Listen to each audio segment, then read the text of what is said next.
Okay, we are recording episode 1 of the Unnamed podcast. Exactly. Hello, everyone. Hello. I'm Jules. I'm Rosa. And if you're listening to this, you probably know us because we don't really think any random people are going to listen to this first episode. Correct. But this is our currently unnamed podcast. So if you have any ideas, send them our way. Please. If not, we're just going to go with what ChatGPT tells us. We had kind of some ideas, like mostly combined with alcohol or where we come from, but I kind of don't think that really makes any sense for the podcast. It needs to be something about impact, something about social change, whatever comes to your mind. We would be really happy to hear your ideas. Yeah, which brings us to why we're here and why we're talking to you and why we're sitting here on Rosa's lovely, lovely couch recording anything, is this idea of why we want to sit together and have conversations, and we think they're worth sharing. Yes. Which sounds like we're a little self-obsessed, but I think we think and we know that what we are talking about is worth sharing. I think so too. Like maybe we start with, how we actually got to know each other, because I do think that's kind of the origin on how all of that podcast come together. I do think the first time I met you and we had our first conversation, it just, happened naturally. And I do think that's so rare to have that with somebody. It doesn't matter what conversation I have with you. It's just interesting. And I thought that's something we want to share with the world, because I do think we have lots of great ideas. I don't know. So, yeah. And I think what's super fun about both of us is we both are working within the impact economy in very different angles. So for me, I am a technologist by trade. I am a software engineer. I'm a product manager. I work with early stage startups across kind of nonprofit technology and emerging technologies and female-focused technologies. And Rosa, on the other hand, really focuses on how do we storytell? How do we package that? Exactly. She can explain herself better than I can, but I think it's super, super cool that we're across this spectrum. And Rosa's focus, especially focusing on deep tech, on aerospace, on all these spaces where I also just don't think we have a lot of compelling stories being told, especially stories told by women right now. Totally. And, I do think when it's about space tech, it's a lot, about, NASA and ESA, and that's what everybody has in mind. Or like on H&M, the last, NASA shirt version. Yeah, that's also part of the story, but there's much more to this.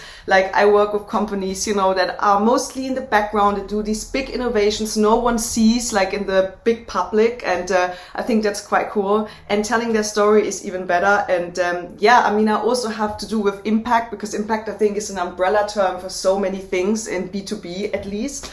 So we will dive into this. Also Jules just finished her dissertation, right? On? Not yet. Okay, why not? When are you ready? 4 more weeks. Okay. I'm writing. Sorry. Okay. Yeah, I thought you could see what it is. What is it? No one knows. No, I'm currently writing a dissertation focusing on how do we think about the correlation between organizational resilience and mission resilience in impact investing. Cool. So as we deploy capital into social enterprises, into the impact economy, how are we thinking about this idea of resilience, and not just how do we help organizations survive? How do we help organizations scale? How do we make sure they're prepared to handle all the challenges in a highly volatile geopolitical landscape globally? And it's a really, really fascinating question. And this kind of goes back to why we met and why we kind of vibed is, we both co-work in this lovely space called LSE Generates Gen Den. I always say Gen, I don't know why. Because you're flipping it. And it's this amazing space for LSE entrepreneurs that are focused mostly on impact businesses. And so Rosa is the head of an amazing agency called DEFM.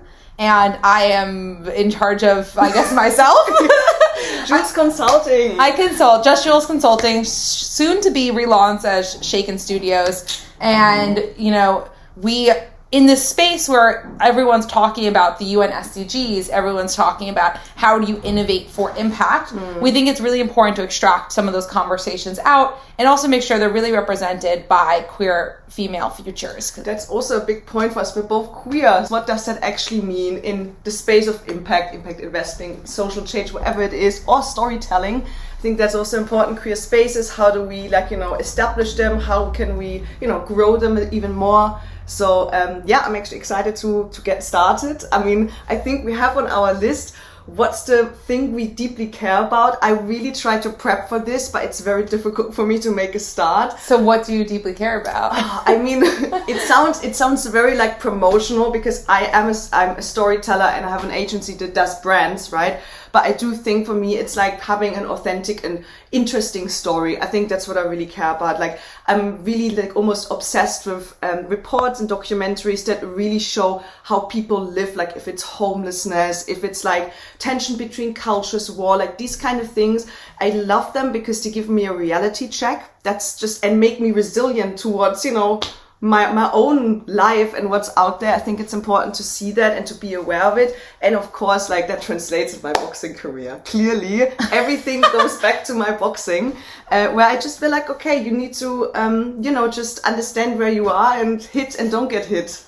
Basically. So that's what I'm caring about, hitting people. And I can confirm that Rosa cares deeply about boxing. Deeply. Like, we have to stop recording this so she can go boxing. Exactly. Hard stop at 12, clearly. Just for the boxing. But who came late? Yeah, that wasn't me, so... Yeah, but I'm not German, so... Right. You know, it's like when you're working with a German, you have to navigate, cultural expectations. And, if Rosa wants me here on time, she should tell me 10 for 10:15. I mean, I guess that's the New York spirit that comes in here. Exactly. Which I think is also super cool to mention, that I am a countryside girl from like 100 people village in Germany. Schwarzwald, Black Forest. And Jules is... I don't want to talk about her because you can talk about me. Well, she's from New York, which I find super cool. I mean, it's just also another great contrast between us that is worth talking about. So. Yeah, I think it's amazing when you bring together two different worldviews. And I think this is also what I personally love about the impact economy is everyone I've met in London who are working in the social impact space come from all over the world. And I think if to redefine how we think about impact in business, we need to bring in all of these global perspectives. So, Rosa's from Germany, I'm from the United States, we're from really different parts of the world. Yep. But then we also have all these shared intersectional identities of like being queer women, being female founders, being people who, Rosa likes to punch things, I like to run, but we're athletic, we're women in sport. Yeah. So I think like all these things really help interweave all of these perspectives we have and create some common ground, which is like really exciting and something that I have really enjoyed about, working in impact in London the last year. Absolutely. But like coming back to you then, what are you deeply caring about? Impact, but Impact. Something else as well? Yeah, I think like what I deeply, deeply care about is, and this is something I've come back to every single time I move on to a new problem in my professional and personal life, is how do we get more women into spaces? I think I spent the first half of my career working as a female software engineer, and I just never felt like there were enough people that look like me in the room. And now I work in startups and I work with founders, and I never see enough female founders. Or if I see female founders, I see all these challenges that they're running into with self-doubt, with receiving investment, or just seeing female founders who are working on social enterprises and not stereotypical, startups. And so they have a really hard time raising and monetizing because women much more, psychologically, there's so many studies that show this, that women grow up with this emphasis on care economy, which is caring for things, which isn't just building and selling. And how do we flip that script to encourage more women in these spaces? And so this is what I care deeply about. No matter how far I travel, no matter where I go, I come back to this. I have to say, we obviously have a structure, but I have to connect to this thought because I see exactly, we had also this conversation outside of that podcast, was also thinking, women have more this, let's say, or like people who identify as women, of course, as well, have this more collaborative idea about doing business, which is obviously often connotated with like the care business, social change, everything that's more like soft rather than hard facts, if you want to say so. But I do see like there is a trend, especially in impact investment, because I also read or did write an article about it, that it's a lot about trust these days and how you measure that better. And I do think it's just not even, of course, we have to like actively contribute to this change, but I do think the change is coming, that the abilities that women bring into business will be much more important in the future, because we're so overstimulated by constant information. We have dashboards for this and dashboards for that, but what really is important is how can you activate trust in everything you do and kind of make that like proven somehow, not only to investment but anything really. I don't know what you think about it. Yeah, no, I think it's true. And I think this is like where this connection between talking about inclusive futures really comes in, is what does that actually look like? How do we reimagine that, and how do we support it as practitioners in the space? Right. What's inclusivity then for you? Oh, that's such a hard one. Really? Well, Tell me. You just flip that around. I mean, I used to hear this really corny thing when I first started working, which makes me kind of laugh. So diversity is being invited to the dance.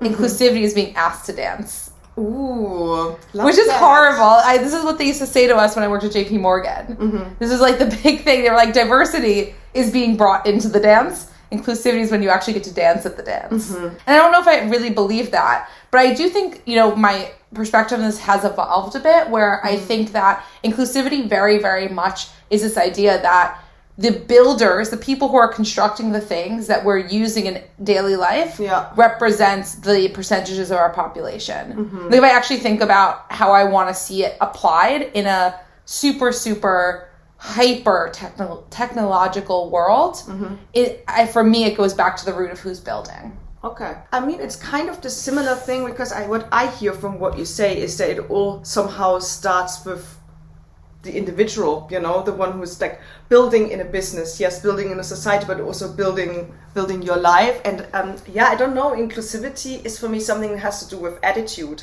like the way you've been raised, the way you see the world, how open you are, and who you let into your space and you don't. I think it's a lot about, you know, how reflected you are with your emotions and feelings, because when I'm not here and I'm like, I feel depressed or really sad and upset about something, then I don't let that in. You know, it sounds quite spiritual, but I think as long... does. It does sound quite spiritual. Really? You think so? No, I think like inclusivity for me, like 10 years ago would have been, okay, I really understand the concept of it. I studied it, I read about it, and I practiced that somehow. Now inclusivity means for me that even though I hate this person in front of me, I still have to include it. Otherwise, it's not inclusivity. And for me, that has to do with, okay, how much advanced am I in my life to understand different parts, in my life, in my business, whatever that might be, and how do I handle it? So for me, inclusivity is not even a political term, it's just a necessity in that way in order to succeed. Does it make sense? That does, but that feels quite individualistic. So how do you bring others into that?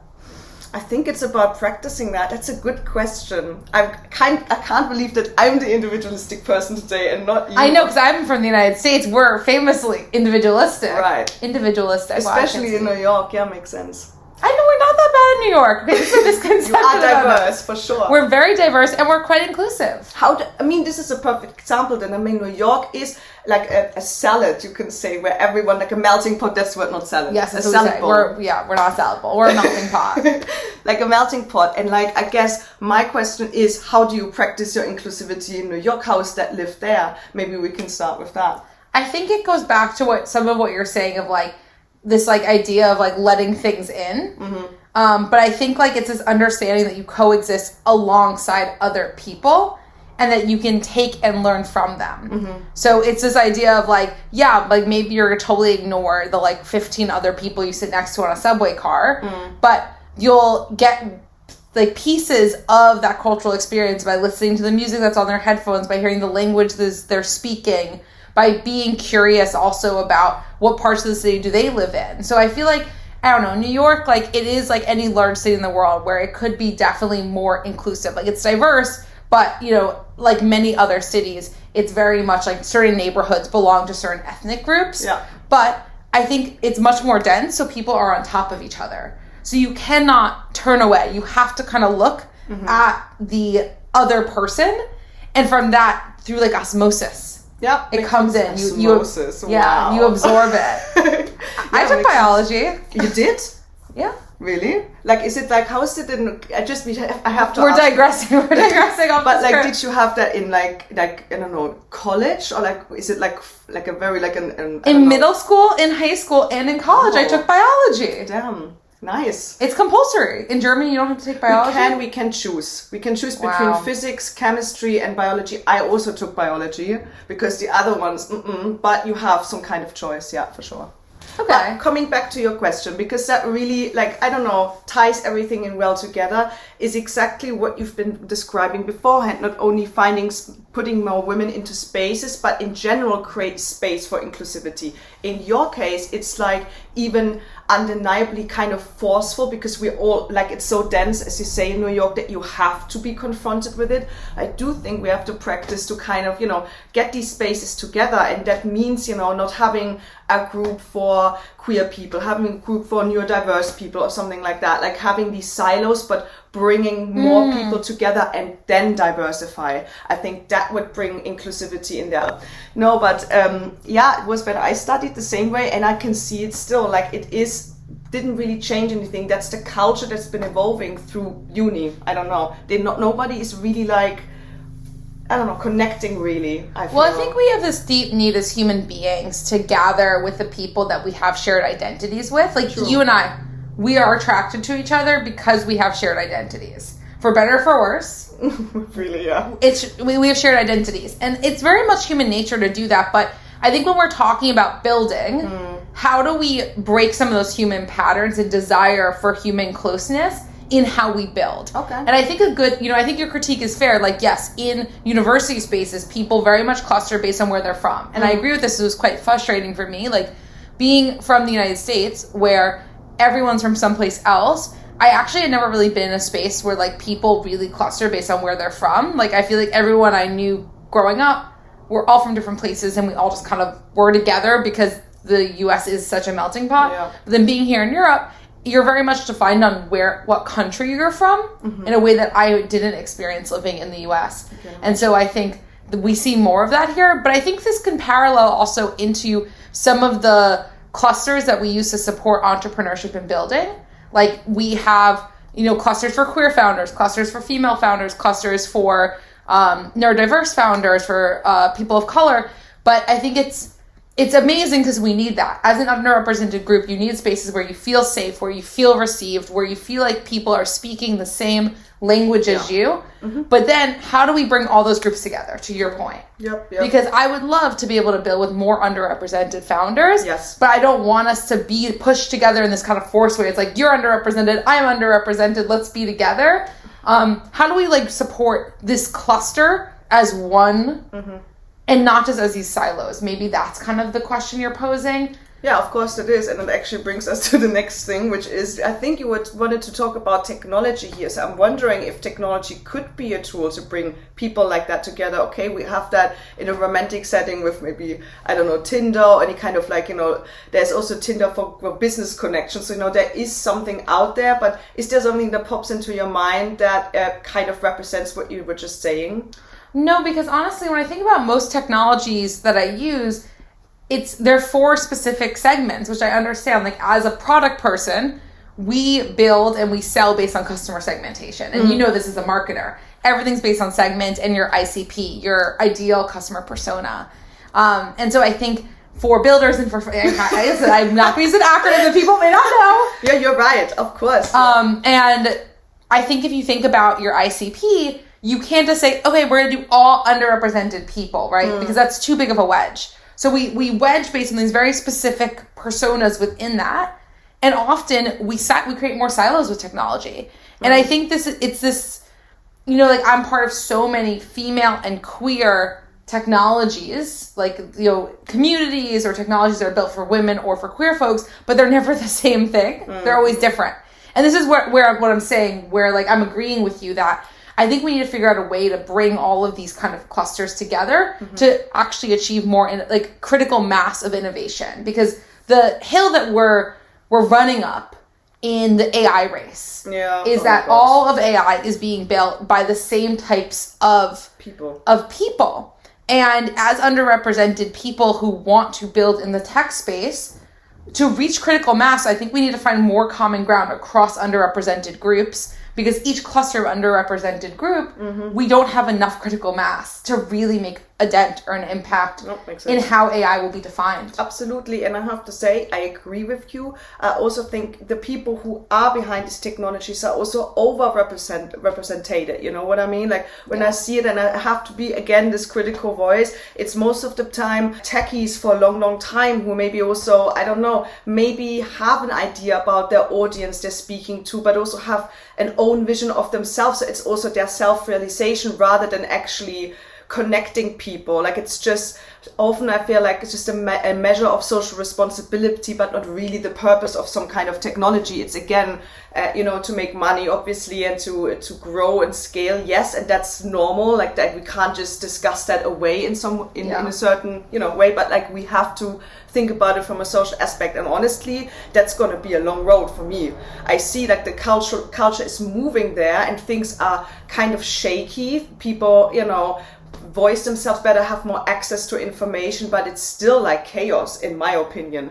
So yeah, I don't know. I don't have an answer, if I'm honest. If technology could connect it, I'm not sure. Is AI the new God for us that helps us get over our mistakes? Yeah. I don't know. It depends who's behind that wheel. It's not the technology itself, it's who's driving it. So yeah, I went to a really interesting discussion on this week. Yes, Tuesday, hosted, right? Yes, on Tuesday, hosted by AI Salon London. Shout out to AI Salon London. And this is more focused on creativity, but we dig into this larger conversation around like basically human versus machine. We kind of went off the rails a little bit. And it was very much this conversation of, is AI the same as a human? And do we now see ourselves and the way we make decisions as humans replicated with the AI brain? And this brings us back to this question of what is being built inside the brain? What is the brain that we're building? Because we know scientifically that male and female brains work quite differently. Yes. And so how we make decisions or how we experience maybe empathy, for example, which AI can't do right now. Empathy. How does that work? Or even with creativity, right? Like creativity very much, this is what the discussion was about, was creativity is, creativity is at the intersection of, making something, an experience, and then there was one more dimension that I can't remember that we talked about, but it's at this intersection of a few things. But what does creativity look like when it's defined by one wedge of society? No, I see what you mean. And this goes exactly what you're talking about of how we need to think about who the builders are in the space. And this is something we've talked about with technology for a really long time. I mean, when the iPhone first came out, it was basically mostly tested by the male designers who had built it, and it wasn't as reactive for long fingernails. It was very hard for women who had longer fingernails to use it. Good point. And this is like a very simple kind of, I think, example that's been used across the design field for the last, I think, like 20 years. Yeah. And this is where we run into issues like this, right? It's like, how do we make sure inclusion happens in a way that is quite natural, that we're not forcing it, but how do we also build these inclusive futures? Because the technologies, we're in basically the fourth wave of industrialization right now. Correct. So how do we change the way industrialization is happening at this stage? Big question. Big question. Before we go into that, I have to connect with something you just said, and also creativity and all of that space. And I thought about it because I have a tattoo that says "Thoughts are free" in German. It's like a folk song from my region, and it's for me an absolutely crucial statement because it's the thing that is ultimate freedom, right? And again, I think we have to talk about, when we talk about AI, we have to talk about freedom of speech, freedom of thought. And that's kind of a critical point I'm seeing, and I think the most detrimental one of all of them is people are using AI also as a therapist, sharing their thoughts with them, and not only analyzing portfolios or anything or dashboards, but actually trying to have a partner in crime, a neutral component that helps solve their questions. So my question is also not only to, I guess, the first way, like with the internet, we have an amazing access to information. Now we are in an era where, even like not only we can analyze all of that information very, very fast, but also our like creative brain, the creativity, the freedom of everything that we are as humans is at stake. So that's my question maybe as well, like come to that big question you asked, which I forgot, how, I don't know, how will creativity transform in all of that? What does that mean? Will it only go back to, okay, we have a great idea and that's going to be the thing with and everything else, strategy and like implementation will be done by AI and automation? Yeah. Will it focus on this? Or what exactly is the place where humans still have power over something and can transform something? Yeah, and this is something we couldn't come to agreement on at the AI salon I went to, and it's actually a great article, and I think they'll post an article, so we'll link it to this podcast episode. Perfect. Shout AI salon London. But, you know, there were a few factors that were discussed in the conversation. One is this idea of productivity being linked to creativity, which feels like a radically different kind of thing that I wouldn't think about, is the monetization of creativity. Yeah, it hurts me to hear that. Yes. You know, it's just like, no, I don't want that. But one of the creatives at the conversation did say that Michelangelo, one of the greatest creatives ever, right? He became filthy wealthy for his work on the 16th Chapel. I feel like I just said that wrong. I thought the one where Adam and God almost touch. Yeah, they almost are touching. Go check out the Vatican. Head to Rome. But basically, he was like, Michelangelo got really rich doing things like that, and he was one of the greatest creatives of all time. So should we celebrate creativity as a way to not make money? But I think AI introduces this really powerful thing around productivity and monetization and the valuation of our time. And in the context of creativity, this feels scary, I think, for some of us, because it means, okay, we're basically valuing what our brains create as a economic output. But I also think for underrepresented builders, this is a massive, massive opportunity for inclusive futures. I think so too. Because for underrepresented builders, time is really, really difficult. So for example, for mothers, time is of the essence. True. Mothers don't have time. I mean, I don't have a child, but I know people who have babies, and it seems like it's a lot of time. Who have babies or are babies? What did you say? Who have babies. Hey, and it takes a lot of time, and so to be able to get to have an AI agent that you can automate some of those strategy things with, and then spend the time you do have on much more high velocity, high impact things that you're uniquely good at, is an incredible unlock. Especially for founders who are trying to break into new industries, that are trying to flip the script or change these dynamics, to be able to automate these kind of really simple tasks and leverage your brain on these like very higher plane things. And I guess your question is, what are those things? I think this is going to really just even out the entire field in a way that it hasn't before.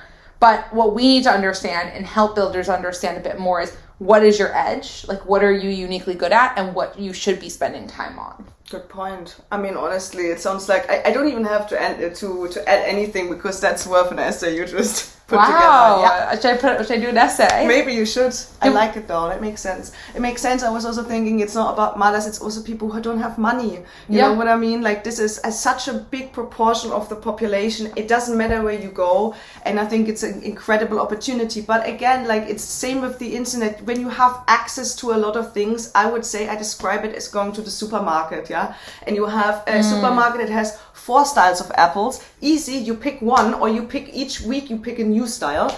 Or you have a supermarket where there is a multitude of different apple styles, and you stand there and you don't know what to do. I think it's also about making these things actionable, because there's so much on the palette, so much at stake. I think what we have to enforce is decision making, how to take responsibility and make decisions for yourself. And we come back to personal reflection, which sounded spiritual in the beginning, but now makes total sense. I think it totally makes sense. Here we go. Yes. Yeah. Approval.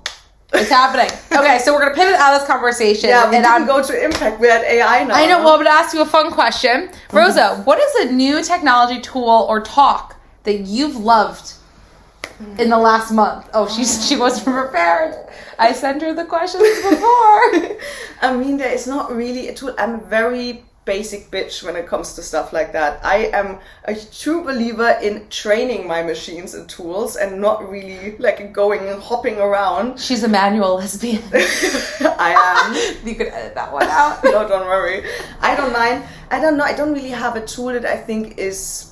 insane. I can tell you what I really want to purchase soon when it's available in the UK. Tell us. This is this, I think Gemini Google's video AI, which is only available in the US. I wanted to purchase it, I think, a month ago. And that's something I'm actually quite obsessed. VPN?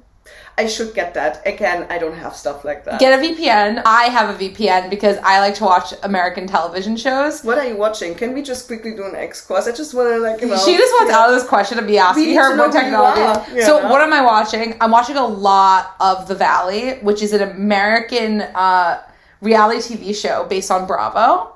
I love Bravo. Yeah, Andy Cohen, Real Housewives. So The Valley is a follow-on to Vanderpump Rules. Ooh, really? And it's just so messy. Allegedly, they're adults. They're not. These people have children. They shouldn't. Like, it's really disturbing. So I've been watching that. And I've been watching Gilded Age on HBO Max. It's a period piece. It's by the guy who did Downton Abbey. I love it. Oh, Downton Abbey's also great. Yeah, I didn't know you liked stuff like that. By the way, we also matched on Coaster, not matched, but like we have lots of synergies, which is crazy, you know. Often you only have like a couple of smileys, but with Jules, like it's all fun and games, I guess. So, yeah, except not romantically, which is great because that's we don't want that. Strictly business. Strictly business.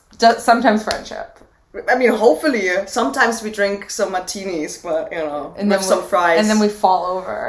Yes. Yeah. What are you watching? Do you use a VPN? No, you don't have one. I don't use a VPN. I want to, or like, I started a series. I love British TV. Like, lots of the series, I just fucking amazing, or I shouldn't say that. Damn amazing. And one of them is about like two guys from Jamaica who come to London in the age of industrialization and kind of make a living through boxing. Funny, we go back to everything goes back to boxing. Also, there is a new queer film about a lesbian lady becoming a boxing champion, and that's right up my alley, so I'm definitely going to watch that. So that's right now. It's just all about boxing for Rosa. Only, obviously. Only about boxing. Clearly. And my girlfriend, and that's basically that's it. That's the whole family, world. Sports, and work. So yeah. So German. Sehr Deutsch. Ja. Erdinger. Okay, wait, let me get my phone over here. Wait, stay where you are. Can you have a look if it's still recording? I'm worried the foot doctor is going to call me. It would be funny. Okay, so we're back. We took a little pause. I am waiting for a call from my foot doctor. So, fun fact about me, I am a marathon runner and I have a lot of foot problems. So, I have been on a wait list to hear from a foot doctor. I mean, it's kind of funny. It's kind of funny. Foot doctor calling. Ding, ding. Honestly, the foot doctor may call while we are recording this because we live in England and we don't get to control when the doctor calls us. Yeah, we take what we can get. Anyways, so I was talking to Rosa about what are some new technologies that she's excited about. And as a freelancer, as people who are building our own businesses, Rosa actually has recently been really pushing a new tool on me. And I think at the intersection of AI, prospecting, and just like figuring out how do you solo found a venture, this tool is super, super exciting. So Rosa, tell us a little bit about it. I mean, like, again, I think we all agree we don't want to spend insane amounts of money with not really a measurable outcome, or we don't know what actually comes out of anything that we do. So for me, like, I realized I found like a tool called Linked Helper. It's a very, I think, niche tool. I also got it from a friend who recommended it to me. And it's around, I mean, you have to pay around $15, 15 per month, which is nothing. And it helps you to kind of automate your LinkedIn messages. So for example, like how I do it, and I'm happy to share that, is I realized that obviously like cold outreach is very much like a 2020 thing. Like you don't really get anything out of this these days. So I started, which I'm good at, write some articles and newsletters that actually make sense to the target group that I'm profiling. So I scrape a list from LinkedIn, put it into Linked Helper, put together a nice intro message and also the link to my newsletter, and start engaging with people on that basis. And that really works. So I can only, I mean, hands down, we put the link in the description later so you can have a look. But that really is a game changer because you can do your work on the side and this thing is just automatically scraping, profiling, connecting with people, and you don't have to spend so much money. So that's something I hands down really love. What about you? Are you going to use it? Because I asked you 3-4 times. I think they will, because Rose has really been pushing it, but I also love how it sounds like we're like sponsored by these people. Yeah, we're not. LinkedIn Helper, sponsor us. We're looking for sponsors. It sounds like we're like doing an ad break right now, which is really, really funny. but I think this goes really back to what we were talking about finding your edge and what you should be spending time doing that you're uniquely good at. Like, prospecting is a really low impact, low velocity thing for founders to be doing. And, for most founders, it's not the best use of their time. So how do we use all these new AI tools to basically help us do that a lot better and a lot faster? Exactly. And I think it's really exciting for like solo founders to be able to do it, because as a solo founder, your time is just so chaos. Like, I feel like on a daily basis, my time is like it's like a roller coaster. And by like 6 p.m., I'm like, the level of context switching I've done throughout the day is wow. Insane. And so like, I love talking to other founders about what are tools that they're using to kind of speed up some of these activities that just are just taking up too much of their time. And so I love that, Rosa's been sharing with me some of her her tricks and tips. Techniques. Because, she's done an amazing job building her business in a year. I try my best. I have to be honest. Thank you. I do think building an agency is way more difficult than building a product, because you have to work with very different stakeholders. And also like, from freelancer to like really going into like 3-4 people agency, takes a lot, not gonna lie.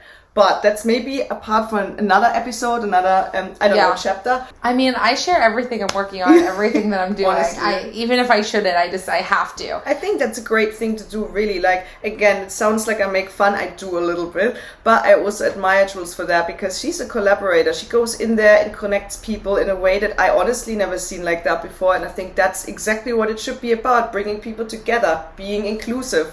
Yeah. Here we go. And this is why, you gave me the perfect lead in to kind of the last thing I wanted to talk about a bit today. I'm losing my ability to speak. Is like why this idea of collective building, collective genius builds a much better future. So we've talked about inclusive futures and who's represented, but also what does it mean to really build in community? And this is a lot about, I think, how this podcast has even come to be. Is like, we're two people who are working solo on our ventures, but we see this deep need to build in community and build with someone else and have connection. And so what do we even mean by this? What do we think about as we think about, this idea of collective genius and building in teams? For me, I think it very much means what Rosa was saying about me, which is connecting with people. Like, I am someone that wants to connect everyone with everyone, which sounds really aggressive as I'm saying that out loud. But I want to just make sure that anyone who needs to know the person they need to know to build something can find that person. Yeah. And I also want people to know that they're never building alone. And while that does sound like that could be quite arduous and slow, I think it allows us to bring in all these perspectives that allow us to get to that place of inclusive future. Good point, and interesting again that I'm bringing in a different perspective than you. Want to know what you think. Collective genius is for me also a moment. As much as happiness is also a moment, that comes together in a very specific people and parameters and timings work well together. Like, for example, when you go to a sports event, and you've been working a long time, on technical capabilities, you prep for this game and everything, but in the end, it's about this moment, this collectivism. When you're in the arena, you have fans cheering up for you, and in that specific moment, this collective genius comes together, and that's what we think about. Also, decades and centuries later, when this very moment changes something, a game, the world, a society. And I do think with Ruben, which I'm right now reading a book from him about him and his ideas and stories, it's also to be a bit more humble. Like, sometimes it's not maybe your time right now and you can't force it. It needs to be an intersection of this is the right cultural moment in a global or national context, and it's the right time for you. And if these two things come together, this is when magic happens, not when you constantly force something. You can prep, you can have that in mind, and you have this edge as a freelancer, as a person, whatever your inspirations or aspirations are, but you also have to be humble and let things come to you, and then collective genius happens, in my opinion. So are you saying it's a system of design? The system of design is really the how it's happening. Correct. It goes back to the how. Yeah, and I think when we talk about inclusive design principles, this is a big part of that, is how do you build those systems of design? Exactly, and bring in the why. A why needs to be embedded in the how. I would say it's a little core, it's the how, and the why is the center of it, but it needs to work together. Yeah, And why do you think, like, why do we think that this is, like, key in some of those, like, critical industries we're interested in, like, especially in deep tech? Like, why do you think this is so important? And how have you seen this manifest as someone who's a practitioner in the deep tech space? I see it because, especially in deep tech, you don't even think only about a service, a product, a software, but you have to think about infrastructure too. So it's not only like, you know, you have to have like one product and you have to sell it, and that's the only thing you think about when you have, I don't know, even strive to have collective genius. You have much more things to bring together and to think about stakeholders, infrastructure, product, team, like complexity of your story in order to be better than the rest, and money, of course. So I think that's how I would, I don't know, describe it. That how is essential for the why. Yeah, I don't know. That's how I would explain it. I mean, so I think what I'm hearing is that it's really much calling on much more of the systems design thinking in how we build. Like, it's the end to end that falls into place here.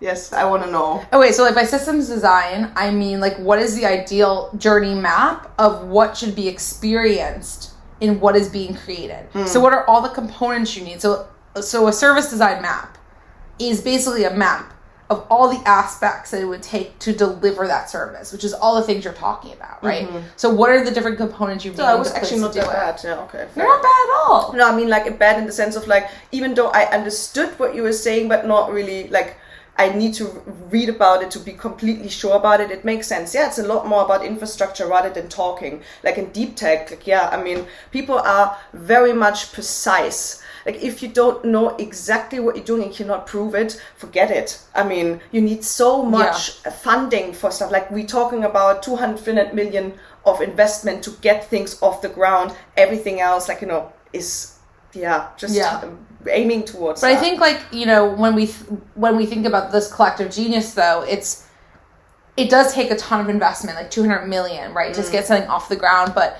we need to also be making sure we're doing it in a way that really does bring in those service design principles, or just like the design justice principles, which is really this idea of co-creation, of understanding what are the human use cases of it, because we don't want just these deep tech, you know, mechanisms to be focused on the scientific pieces of it. Of course, yeah, it needs to be matched with emotions. I think that's also something I write in my articles a lot, and I do, like, this is my background, at least at LSE. I studied media and communications, and for me, like, my dissertation was all about the power of emotions in this way, in a political context, but something that you can cross-reference. Like, without, you know, you can be as good as you want if people don't understand what you're saying and you're not internally aligned with your team. Again, collective genius. You have to be a very good team in order to create something meaningful. Like, it's not going anywhere. No one will understand what you're saying. So it's not about your product being not clear. It's about the story you're telling that's not clear often. So that needs to be in line in order to create that, you know. Yeah, and this connection, and this, like, connection from the intangible to the tangible to the end user. Exactly. Yeah, and I think it's really, really beautiful to see that come together. And I think it's really cool to see that in deep tech, which is not industry. I've worked it a lot, but I think it's really cool. I think it's amazing. I mean, it's not for everyone, don't get me wrong. It is definitely like, yeah, I mean, people who, and that's actually my why and why I started my agencies, because I could really tell, like, I get along with people best that are not the most popular, the ones that are overperforming when no one's looking, the ones who actually, you know, have something in their mind, but they're not screaming it in every millisecond of their life and tell the world, but they work on something and then they execute, and that's what deep tech is about. And if you're interested in that, then I think this is the industry for you, for sure. That's really cool. I mean, I'm really interested in it. I think it's really fascinating. I don't know if I'll ever work there, because I'm with my nonprofits and my female nonprofits, but maybe one day. But I think this goes back to this really great quote, and we can wrap up this part of the discussion on this quote. Is there's a quote from Nilfer Merchant on the concept of onlyness, and he says that innovation happens when people stand in their place of onlyness, their own unique perspectives, and connect with others doing the same. And I think that's very much where we both have found our niches and our wedges and our places to build with collective genius with others. Absolutely. And it shows, I think it manifests in this podcast. You know, we have a common mission, we have a common vision project, and we take our uniqueness and create hopefully something beautiful for many more episodes. We hope so. Or, we'll just keep this in the archive. We'll watch this and we'll drink some martinis and we'll laugh about this. We'll send this to our moms. Yeah, my mom will not understand anything because she doesn't speak English, but it's the it's the action that counts, guys. So yeah, she'll be proud. She'll be proud. So do we have any last questions or thoughts we want to leave people with for this episode? Or I mean, the only thing is, what kind of name do you think would work for us? That would be great. If you have any other things you'd like us to talk about, maybe something, a question you'd like to be answered by others, let us know. But I think we've done a pretty good job. We covered a lot. So again, if you have any ideas for us, for our name, drop that in the comment. If you like what you've seen today, follow us and give us some feedback. Tell us what you think. Thanks, everyone. Thank you, guys. Bye.